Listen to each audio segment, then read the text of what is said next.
인간이 다른 동물과 다른 점이 있다면 인간은 도구를 만들어서 사용한다라는 점일 것입니다. 그래서 인류의 인간의 진화를 설명할 때 뭐 호모 사피엔스 뭐 이렇게 하죠. 생각하는 인간. 그 인간의 진화의 과정에 보면은 도구를 사용하는 그런 인간으로 진화됐다라고 이렇게 설명을 합니다. 근데 인간이 도구를 만들어서 사용했기 때문에 다른 동물과는 달리 눈부신 문명의 발전을 거듭해 올 수가 있었던 것입니다. 하나님도 하나님의 뜻을 이루는 데 있어서 하나님이 쓰시는 도구가 있습니다. 그것은 무엇인가 하면 바로 사람입니다. 하나님은 항상 사람을 부르시고 당신의 거룩한 도구로 사용하십니다. 하나님께서는 모세를 이스라엘을 출애굽시키는 도구로 사용하셨습니다. 모세의 손에 들려있던 지팡이는 그저 양을 지키고 양을 모는 지팡이였지만 모세가 하나님의 도구로 쓰임받게 되었을 때 모세의 지팡이는 홍해를 가르고 반석을 치면 물을 내는 기적의 지팡이, 능력의 지팡이가 되었습니다. 다윗에게 있어서는 평상시에 사용하던 물맷돌이 거인 골리앗을 쓰러뜨리고 이스라엘을 블레셋으로부터 구하는 무기가 되었었습니다.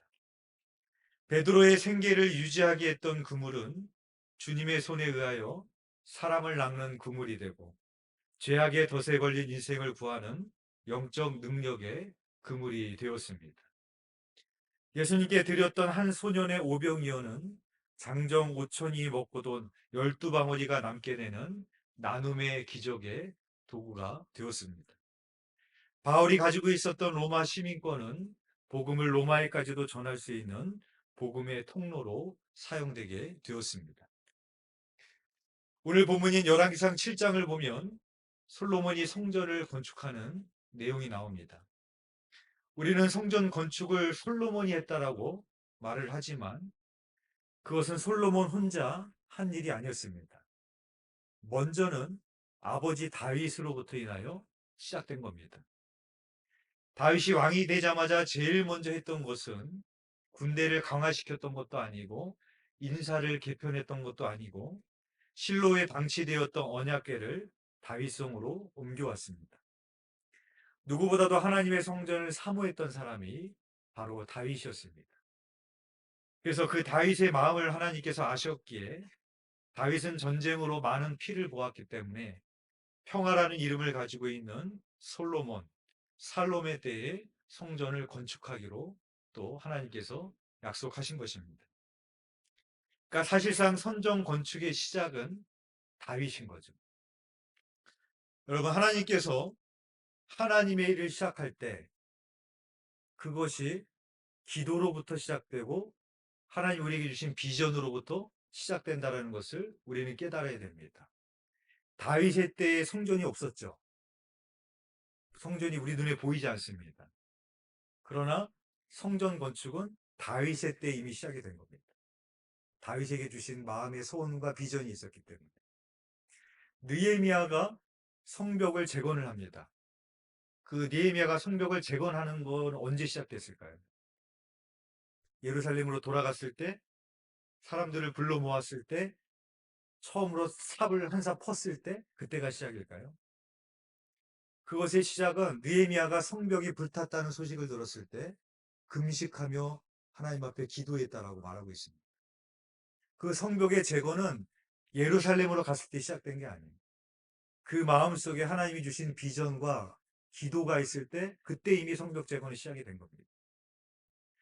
그래서 우리에게 하나님께서 기도하게 하시고 비전을 주시는 것이 그렇게 중요한 것입니다. 여러분 마음 가운데 하나님께서 마음의 소원을 주시고 기도하게 하시고 비전을 주실 때가 있습니다. 그때 중요한 것은 그것을 그냥 흘려버리는 사람이 될 것이냐, 아니면 다윗처럼 순종하는 사람이 될 것이냐, 믿음의 눈으로 보고 비전의 사람으로 될 것이냐가 우리가 하나님의 도구로 쓰임받을 수 있는지 아닌지 갈림길에 놓이게 되는 겁니다. 여러분 다윗을 보십시오. 다윗이 하나님이 자기 마음에 소원을 주셨어요. 그런데 비록 내 때에 하나님이 다윗의 그 성전을 짓지 못하게 하셨지만 우리 같으면 그렇죠? 다윗은 그 성전을 못 봤잖아요. 내 때에 성전을 짓지 못하면 나는 성전 안 짓겠어. 그런 마음을 품을 수 있습니다. 실제로 어떤 목사님이 성전을 건축하겠다라고 마음을 먹었다가 그것이 말이 좀 그럴 수 있는데 그것이 여러 가지 문제가 생기다 보니까 그러려면 나 성전 안 질래.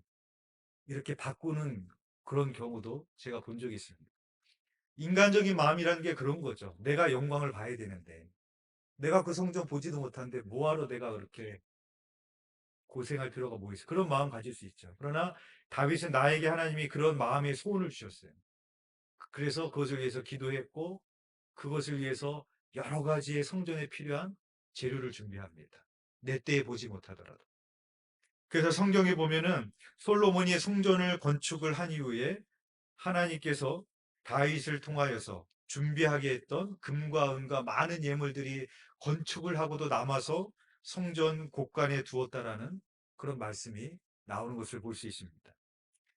빌립보서 말씀에 빌립보서 2장 13절 말씀에 이렇게 말씀합니다. 너희 안에서 행하시는 이는 하나님이시니 자기의 기쁘신 뜻을 위하여 너희에게 소원을 두고 행하게 하시나니 라고 말하고 있습니다. 하나님이 사람을 도구로 쓰시는데 어떻게 쓰시는가 하면 우리 마음에 소원을 두신다라고 말하고 있습니다. 그건 우리의 개인적인 욕심의 소원이 아니겠죠. 하나님이 주시는 소원이 있습니다. 기도하게 하고 내가 하나님을 위해서 이렇게 헌신하고 싶고 그런 마음의 소원을 우리에게 주신다는 것입니다. 다윗에게 있어서는 그것은 성전이었죠.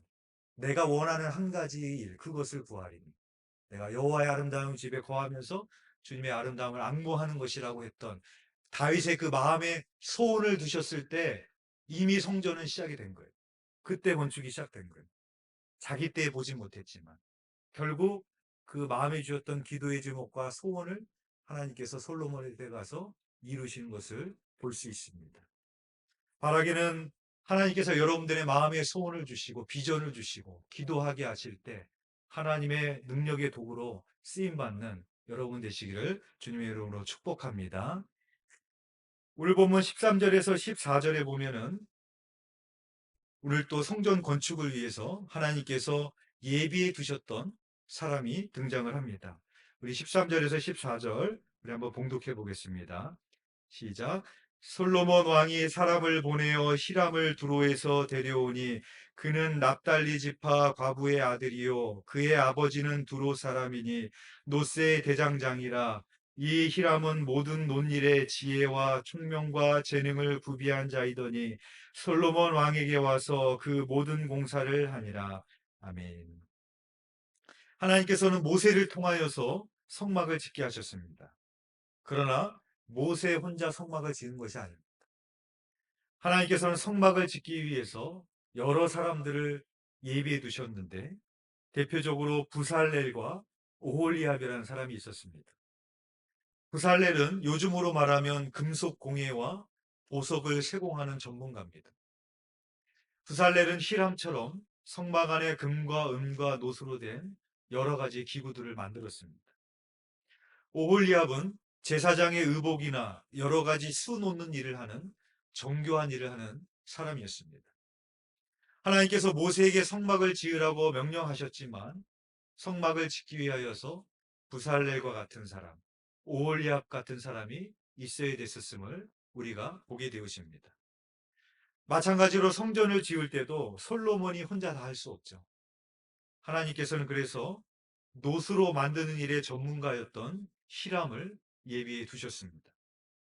14절에 보면은 그 히람의 태생과 자라온 배경에 대해서 설명하고 있습니다. 첫 번째로는 그가 납달리 지파 과부의 아들이다라고 말하고 있습니다.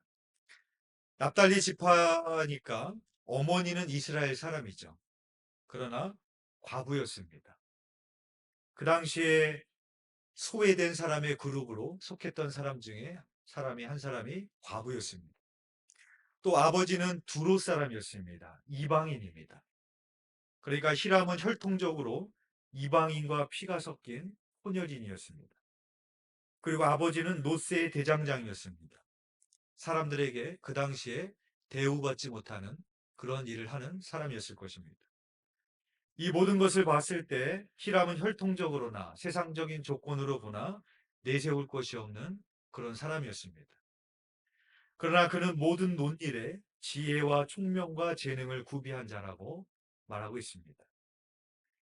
하나님께서 우리를 쓰실 때 그 사람의 태생이나 세상적인 조건을 보고 사용하는 것이 아니시죠.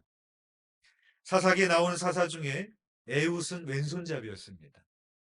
여기서 왼손잡이라는 것은 단순히 왼손을 쓰는 사람을 말하는 것이 아니라 오른손에 장애를 가지고 있는 사람을 말하는 것입니다. 하나님은 사사 시대에 장애인을 사사로 쓰시는 하나님이십니다. 또한 사사 중에 여인 드보라도 있었습니다. 그 당시 여자는 계수되지 않았고 증인의 숫자에 들어가지 못했습니다. 그럼에도 불구하고 하나님께서는 그들을 사사로 들어 사용하셨던 것을 볼 수 있습니다. 이렇게 하나님께서는 오히려 약한 자를 들어 사용하셔서 강한 자를 부끄럽게 만드시는 하나님이십니다. 오늘 본문에서 성전의 기구를 제작할 사람으로 두로 사람 히람이 선택되었다는 것은 매우 중요한 의미를 가지고 있습니다. 히람이 성전 기구를 제작하게 된 것은 1차적으로는 이스라엘에서 놋을 자유자재로 다루는 사람이 없었기 때문입니다. 그러나 두로 사람 히람이 성전 기구를 제작하게 된 것에 대해서는 분명한 하나님의 뜻이 있었음을 우리가 간과하지 말아야 됩니다. 즉 하나님은 이방인인 히람을 성전 건축에 참여시키므로 당신의 인류 구원 계획이 이스라엘뿐만 아니라 전 민족적인 것임을 나타내고 있는 것입니다. 이것은 솔로몬이 성전을 건축하고 성전을 복원하면서 기도하는 내용을 보면 알 수 있습니다. 솔로몬이 성전을 건축하고 이스라엘 자손들을 위해서만 기도하는 것이 아니라 이방인들을 위해서도 기도하는 그런 내용이 뒤에 가면 나오고 있습니다. 즉 이방인을 성전 건축에 하나님께서 쓰셨던 것은 이스라엘뿐만 아니라 이방인까지도 열방을 향한 하나님의 구원의 계획이 있음을 보여주시기 위한 것이었습니다. 솔로몬은 히람을 데려다가 성전에서 놋으로 만들어야 되는 것을 만들게 합니다. 그 중에 하나가 성전의 기둥으로 쓰였던 야긴과 보아스라는 기둥이었습니다. 오늘 보면 21절의 말씀 우리 함께 봉독해 보겠습니다. 시작. 이 두 기둥을 성전의 주랑 앞에 세우되 오른쪽 기둥을 세우고 그 이름을 야긴이라 하고 왼쪽에 기둥을 세우고 그 이름을 보아스라 하였으며. 아멘. 우리가 보통 건물을 짓거나 의미 있는 조형물을 짓게 되면 그것을 건축한 사람의 이름을 새기거나 그것에 공로가 있는 사람의 이름을 새기거나 그것에 관련된 사람의 이름을 새기기 마련입니다. 이 당시로 굳이 말하자면 거기에 이름을 다윗과 솔로몬이라고 할 수도 있었을 것이고 솔로몬과 관계된 솔로몬의 영광을 드러낼 수 있는 무언가를 이름을 붙일 수도 있었을 것입니다. 그러나 솔로몬은 그것의 이름을 야긴과 보아스라고 지었습니다. 이 야긴이라는 이름은 저가 세우리라 라는 뜻이고 보아스라는 이름은 그에게 능력이 있다 라는 그런 뜻입니다. 따라서 이 두 가지의 의미를 합치면 하나님의 능력으로 그가 세우리라 라는 뜻이 됩니다. 즉 이 아름다운 하나님의 성전을 봉헌하면서 건축하면서 하나님께 영광을 돌리는 겁니다. 다윗의 때부터 시작이 됐고 솔로몬이 그것을 건축했지만 수많은 사람들이 와서 그것을 만들었지만 그 솔로몬의 고백은 하나님이 하셨습니다. 하나님의 능력으로 세워졌습니다. 그렇게 하나님께 영광을 돌리고 있는 것입니다. 교향곡의 아버지 하이든이 만든 곡 중에 천지찬조라는 그런 곡이 있습니다. 이 곡이 비엔나에서 연주되던 날이었습니다. 그날 하이든은 관객들 가장 뒷자리에서 연주를 듣고 있었다고 합니다. 그런데 그날 지휘를 하던 지휘자가 정말 훌륭하게 이 음악을 지휘를 했습니다. 연주가 끝나자 수많은 사람들이 일제히 일어나서 지휘자에게 박수를 보냈습니다. 그때 지휘자는 청중들의 박수를 중단시켰습니다. 그리고 뒷좌석 발코니에 앉아있던 하이든을 가리키면서 이렇게 말했습니다. 저분입니다. 저분이 이 놀랍고 아름다운 음악을 작곡했습니다. 그렇게 원작자 하이든에게 영광을 돌렸습니다. 이에 사람들은 다시 고개를 돌려서 하이든을 바라보며 일제히 박수를 치기 시작했습니다. 그러자 하이든은 이렇게 말했습니다. 여러분, 저는 아무것도 아닙니다. 제가 한 것이 아니고 주님께서 나에게 만들도록 하신 것입니다. 그러니 그분께만 영광을 돌리십시오. 라고 했다고 합니다. 하나님께서 우리 두드림 교회를 든든히 세우시기 위하여 저와 여러분을 불러주신 줄 믿습니다. 이 두드림 교회의 시작은 언제였을까요? 이곳에 땅을 처음 팠을 때, 처음 삽을 떴을 때, 그때의 시작이 아니죠. 하나님께서 누군가에게 이곳에 교회를 세우기 위한 꿈과 비전을 주시고 기도하기 시작하게 하셨을 때 이미 교회는 시작된 것입니다. 또 이 교회가 세워지는 과정 가운데 하나님께서는 저와 여러분들을 여러 가지 다른 재능과 은사들로 필요한 자들을 하나님께서 불러주시는 것입니다. 오늘 또 4교구 주간으로 오늘 하나님 앞에 예배를 드리는데 여러분들이 잘 느끼지 못하시고 모르실 수도 있지만 그동안 교회에 수리하고 고장난 곳이 굉장히 많았습니다. 근데 그때마다 김대영 장로님이 다 자기가 하셨어요. 보통 문제가 있어서 공사를 하려면 인건비가 제일 많이 나옵니다. 만약에 그것을 교회 재정으로 하려고 했다면 아마 그 3분의 1도 못했을 겁니다. 근데 김대영 장로님이 그냥 자기의 주신 그 기술로 다 자기가 다 고치고 교회를 두루두루 살피면서 정말 히람처럼 그렇게 말없이 묵묵히 그렇게 성전을 수리하고 고치시는 그런 모습을 보게 되었습니다. 어떤 분은 히람처럼 성전에 수리할 부분을 잘 고치실 수 있는 분이 있습니다. 어떤 분은 음악적 재능이 있는 분이 있으시고 어떤 분은 잘 가르치시는 분이 있고 어떤 분은 봉사와 헌신을 잘 하시는 분이 있고 어떤 분은 잘 베푸시는 분이 있고 어떤 분은 교회에 무엇이 필요할까 또 주님의 마음으로 또 그렇게 공급해 주시는 분도 있고 어떤 분은 전도를 잘 하시는 분들도 있고 또 어떤 분은 교회를 위해서 날마다 또 부르짖으며 기도하시는 분들이 있습니다. 이렇게 우리들 각자에게 주신 은사와 달란트가 다 다릅니다. 여러분의 손에 들려진 하나님의 도구는 무엇입니까? 오늘 말씀을 통하여서 한번 돌아보시기를 바랍니다. 그것이 나의 재능일 수도 있고 물질일 수도 있고 나에게 주신 긍휼한 마음일 수도 있고 사랑일 수도 있고 여러 가지일 수 있을 것입니다. 바라기는 하나님께서 우리에게 주신 도구로 하나님께 영광 돌리는 저와 여러분이 되기를 간절히 소망합니다. 또한 우리 교회가 든든히 세워지기 위해서는 그 야긴과 보아스처럼 나의 영광을 드러내는 것이 아니라 나의 이름을 드러내는 것이 아니라 그 모든 것에 하나님의 영광만 드러낼 수 있는 우리 두림교회 되시기를 간절히 축원드립니다. 기도드리겠습니다. 하나님과 은혜가 풍성하신 하나님, 오늘 이 두디림 교회가 이곳에 세워지기까지 하나님께서는 누군가의 마음에 소원을 두셨고 비전을 주셨고 기도하게 하신 줄 믿습니다. 그리하여 우리 두디림 교회가 오늘날까지 든든하게 세워진 줄 믿습니다. 우리 두디림 교회가 든든히 세워지기 위하여서 이곳에 또 하나님께서 여러 가지 다른 은사와 재능으로 또 우리를 불러주신 줄 믿습니다.